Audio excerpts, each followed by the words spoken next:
Hey guys, it's me. This week's Joy Story is going to be a little bit different. I'm going to talk to you about the why behind Joymakers and how it started, as well as what the Lord is doing in my heart this week. Going way back into my childhood, I always found myself doing things and thinking of things that might make people's day or help make them feel better or encourage people. For example, sometimes I would buy my mom's groceries and I gave her all the money I had. I remember purposely sitting next to the new students in class and doing my best to just love people and encourage them. I remember in high school I had this opportunity to be in a class called Student Senate.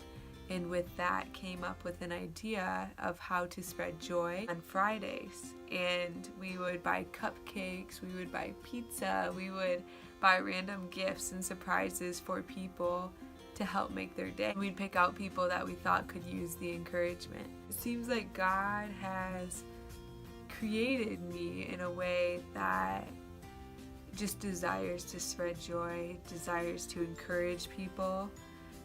As I've grown up, I've realized that oftentimes God will use the things that we love to do in our childhood to show us what we're truly passionate about. That's where Joymakers Project comes in hand. This past year, when I was traveling on a 11-month mission trip across the world, I felt God prompt me to ask myself, what would I do if I could do anything in the world? And what would the dream job be? For me, the dream job would be to spread joy in creative ways, to inspire people, to motivate people that they too can spread joy, and to point to Jesus in everything. In the way I handled myself, in the way I operated in business, in the way that we even gave joy gifts out. So this is what I'm pursuing. And it's been really beautiful watching God move, and I almost feel like I am on a wave, just on a surfboard, there for the ride. And that's how I feel. It's almost as if God's hand is on it and I'm just here saying, use me, I'm ready, here I am, God, send me wherever you want.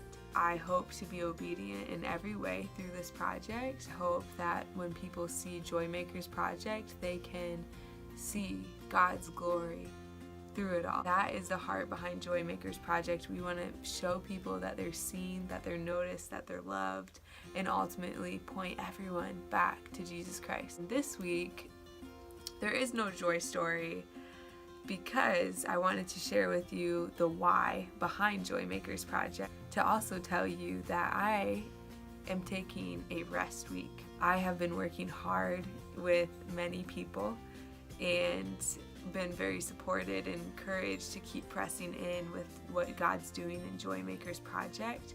However, I have not given myself very much rest in that. And so I'm going to take a week from about June 1st through June 8th or so to just rest, spend the time that I would be working on Joymakers Project, spend it with God, just to spend that quality time, because that's what my heart has been craving so much lately. So it's not that Joymakers Project is going away by any means. I am taking rest so that we can do a better job in the future and get more vision and dreams and ideas for what God is doing here. I just want to leave you off with a verse that has been on my heart and has been my favorite verse. Psalms 119:32. It says, I run in the path of your commands, for you have set my heart free. Or another version of it says, I run in the path of your commands, for you widen my heart's understanding.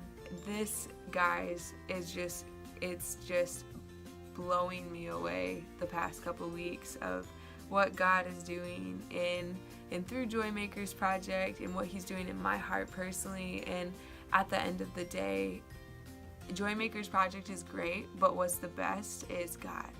and my gaze needs to be focused on God and God alone. Our gaze is meant to be pointing at the lover of our souls, the creator, the one who gave us imagination in the first place. And so just want to encourage you guys with that. And if you have any questions about God, about Jesus, about where Joymakers Project is going, or where I'm at with the Lord and in this faith journey, and you want to learn more, please reach out.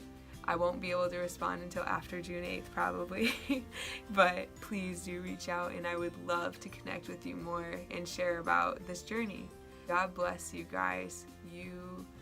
You're amazing. I'm so thankful that you've chosen to become part of this journey with me and to follow along, and I think it's just the beginning of something really great, and so I'm very thankful and thankful for you. So take care. Have a great day.